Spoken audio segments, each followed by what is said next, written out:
BFM Business, Good Morning Business, l'interview. Allez, mon invité à 8h18, c'est Nicolas Dufourcq, le directeur général de BPI France. Bonjour. Bonjour. Alors, vous êtes dans tous les bons coups de la French Tech. On l'a encore vu avec toutes les licornes. La BPI, elle est partout. Non, pas tous. Pas tous, mais dans pas mal quand même. Dans combien de licornes vous êtes sur les 26 ? Sur les 26, je crois qu'on est dans 16. Dans 16. Mieux que Virginie Morgon, qui est dans 11. Elle était avec nous hier, la patronne de Raseo. Vous êtes complémentaire. Nous, on est rentrés très tôt, parce que c'est souvent un peu des BPI France babies. Bon, alors je vous pose la même question qu'hier à Virginie Morgon. C'est super la French Tech, on est très contents, 26 licornes, mais ça manque un peu de French Tech industrielle. On a reçu Exotech, évidemment, première licorne française de l'industrie, bluffée évidemment par ces robots qui montent jusqu'à 12 mètres pour faire la gestion des entrepôts logistiques. Mais bon, c'est pas beaucoup quand même, une licorne industrielle sur 26. Est-ce qu'on a un peu trop privilégié les marketplaces, les fintech, voilà. Est-ce que maintenant c'est pas le moment d'aller un peu plus vite dans l'industrie ? Alors, si, d'abord, évidemment. Ensuite, il y a une dimension de temps. C'est que ça prend du temps de faire sortir des licornes industrielles, évidemment. Donc, je vous rappelle, on a commencé par le digital à fond.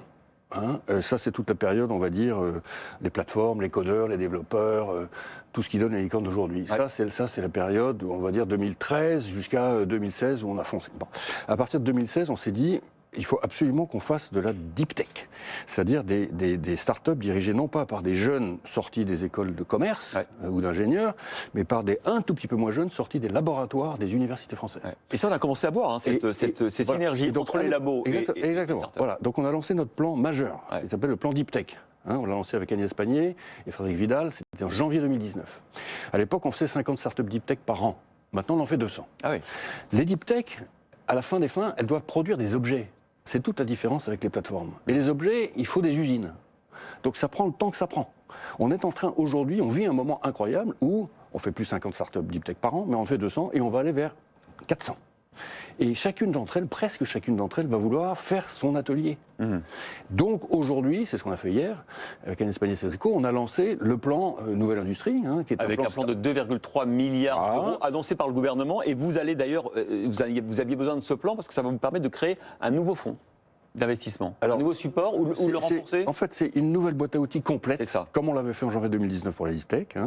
Boîte à outils complète qui est toujours faite de la même manière. On commence par une bourse, une subvention, une avance remboursable, un prêt très long, avec un long différé de remboursement, du capital amorçage, du capital risque en série A, et du capital grosse, et du conseil. Voilà, c'est toujours la même boîte à outils, sauf que là, maintenant, on a une boîte à outils start-up industriel. Et donc, juste pour ceux qui nous écoutent et qui nous regardent, c'est très important de faire ça, parce qu'on a vu qu'aux États-Unis, le rebond de l'industrie américaine, je pense par exemple à l'automobile, à l'espace, je pense à Tesla, il est venu par la tech, c'est ce renouveau. Exactement. Et donc tous les mots-clés qui font l'actualité de BFM Business le matin, que ce soit le quantique, l'espace, etc., tout ça, c'est la deep tech française. Et dans chacun de ces mots-clés, vous avez aujourd'hui 5, 10, 15, 20 startups qui se sont lancées, qui sont financées par la BPI et qui vont maintenant vouloir construire leurs usines. On va pouvoir le faire. En fait, ce qui est très important de comprendre, c'est que le capital risque, c'est quoi ? Ça consiste à injecter du capital à très très haute pression, un peu comme un coup de Karcher, sur un endroit limité, pour faire monter à toute vitesse une boîte. On ne le faisait pas dans l'industrie. L'industrie, on disait aux gens, aux entrepreneurs, aux patrons de PME, hommes et femmes, prenez votre temps, petit à petit, l'oiseau fait son nid, etc. Aujourd'hui, on a décidé d'appliquer les méthodes du capital risque à l'industrie. Donc du capital à haute pression, haute température, haute intensité, sur un seul projet, Exotech. Et ça monte donc Exotech, BPI France, mais 50 millions. 50 millions. Voilà. Mais aujourd'hui, ça devient une licorne qui est valorisée 2 milliards. Mais voilà, et du coup, ils ont une croissance qu'ils nous ont présentée encore hier dans leur atelier, qui est tout à fait considérable, dans le monde entier, en Chine, partout. On a vu un peu ce renouveau industriel, curieusement, dans l'agritech. On a vu ces fermes verticales de végétaux, on a vu la production d'insectes, notamment avec Insect. On a l'impression que c'est allé très vite, là aussi, l'industrialisation des process agro-industriels. Non, tout à fait. On a parlé de Carbios aussi. Absolument, toute la bioproduction, toute la chimie végétale. Vous savez, vous regardez le portefeuille de notre fonds SPI, qui est Société de projet industriel. On a fait monter une vingtaine d'usines pour à peu près 600 millions d'euros. Donc à chaque fois, c'est des gros tickets, comme vous pouvez le voir. Et vous avez ce que vous dites, hein, c'est de la chimie végétale, de la bioproduction, insectes, typiquement, insectes, on a mis 80 millions d'euros. Et puis, vous avez également des hautes technologies dans le monde du digital. Par exemple, on est en train de construire une usine de 30 000 mètres carrés dans l'environnement de Grenoble pour Aledia. Pour faire des displays, donc des écrans de nouvelle génération avec les nouvelles technologies LED issues des laboratoires du Leti CEA. 30 000 mètres carrés, voilà. Donc là aussi, c'est plus de 50 millions d'euros qu'on a mis dans Aledia pour faire monter cette usine. Hein. Alors, quand même pour ceux qui nous écoutent, qui partagent ceux qui nous regardent, vous avez un coq bleu. C'est pas le symbole de la French Tech. La French Tech, il est rouge. Ça, c'est la French Fab. Qu'est-ce que c'est la French Fab ? Donc la French Fab, c'est au fond la tribu des entrepreneurs de l'industrie française. C'est pas un label octroyé aux meilleurs d'entre eux. Je considère que tous les entrepreneurs de l'industrie font partie d'une famille, ont un maillot, le maillot de l'industrie française, qui est un maillot de fierté. Voilà. Les grands industriels comme les petits ? Les grands comme les petits, de 7 à 77 ans. Ils s'y retrouvent tous. Voilà. Hein. Et donc, il y a des ambassadeurs French Fab dans toutes les régions de France, il y a des clubs French Fab dans toutes les régions de France. L'idée, c'est que pour réussir la réindustrialisation de la France, il faut d'abord partir de la fierté. Hein. Donc, on sait qu'on s'est désindustrialisé. Voilà. Bon, ben, il faut vraiment bien comprendre comment on y est arrivé à se désindustrialiser, comment le château de cartes est tombé, pourquoi l'industrie française a été divisée par deux. Bon, voilà, c'est fait. Et à partir de là, nous, on rebâtit. Mais on rebâtit par un sentier totalement différent.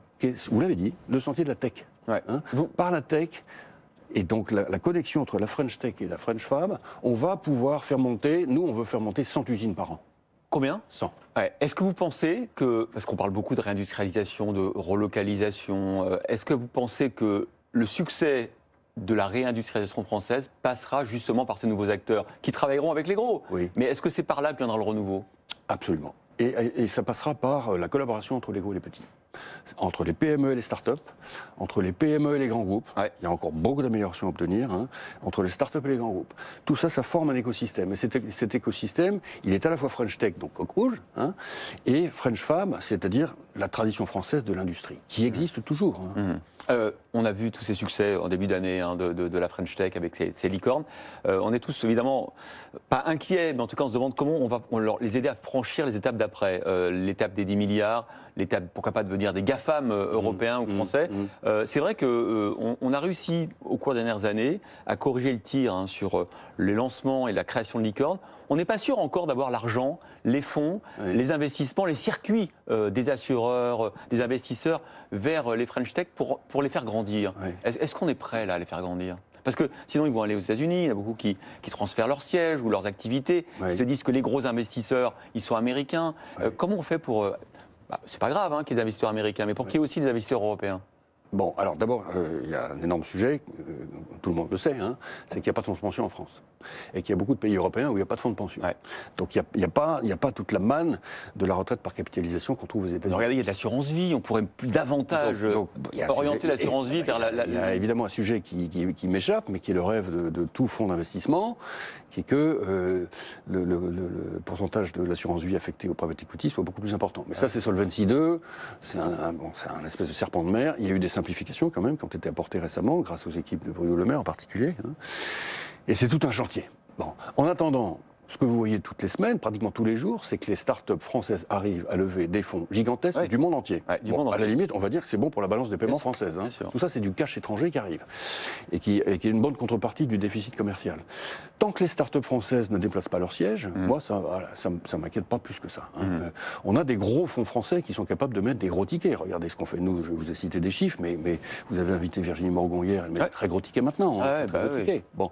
Le gros sujet, ça va être la cotation en bourse de ces boîtes. Hein.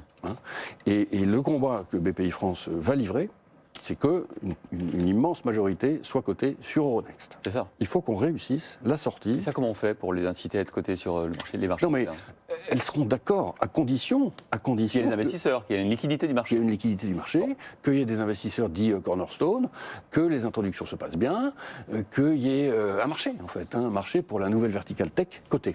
Je voudrais aussi vous poser une question sur une crise de gouvernance dont on a parlé ce matin. Chez Soitec, qui est quand même un des champions français des composants pour semi-conducteurs, de la microélectronique, le patron qui depuis 6 ans faisait quand même la réussite de Soitec débarqué par le président du conseil de surveillance. La nomination, c'était Paul Boudrin, l'ancien patron, la nomination d'un nouveau dirigeant qui vient d'Atos et surtout le comité exécutif, le COMEX, qui fait une lettre que j'ai là, qui dit grave problème de gouvernance, intervention abusive du président du conseil sans consulter le COMEX et le comité exécutif qui affiche son total désaccord et qui estime difficile de poursuivre toute collaboration. Vous êtes actionnaire chez Soitec? On est actionnaire important, on est actionnaire depuis très très longtemps. On fait partie de ceux qui ont aidé à sauver Soitec à un moment où il était en grande difficulté. Il y a 6 ans, ça allait arriver, je me souviens, franchement, en 2013-2014, on avait 250 millions de chiffre d'affaires et 250 millions d'EBITDA négatifs. Donc il a fallu couper la branche solaire, on a nommé Paul Boudre.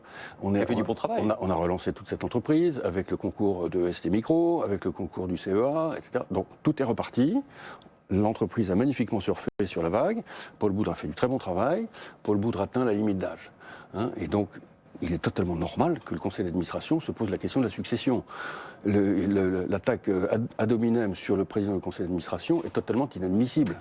C'est le conseil d'administration qui s'est emparé de la question, légitimement, comme dans toutes les boîtes cotées françaises. Un comité de nomination a été... Vous avez voté pour la nomination du nouveau directeur général? Bien entendu, je l'ai même reçu. Et donc un comité de nomination a été désigné, ce comité de nomination a pris un chasseur de tête, le chasseur de tête a fait son travail, les choses se sont faites absolument normalement, les candidats internes ont été auditionnés, la décision a été prise en toute souveraineté par le conseil d'administration. Maintenant, on avance. Donc le COMEX, vous êtes surpris par la réaction du COMEX? Je suis extrêmement surpris. Donc je vois qu'il y a en fait derrière tout ça des peurs. Une entreprise qui a vécu son aventure, qui a peut-être un tout petit peu oublié qu'elle a été cotée avec une gouvernance aussi. Bon. Donc les peurs, on va les traiter. On va les traiter même aujourd'hui. Vous allez recevoir notamment les membres du COMEX? C'est pas à moi de le faire directement, bien entendu, mais le conseil d'administration va le faire. Merci beaucoup Nicolas Dufourcq, directeur général de BPI France, d'avoir été l'invité de Good Morning Business.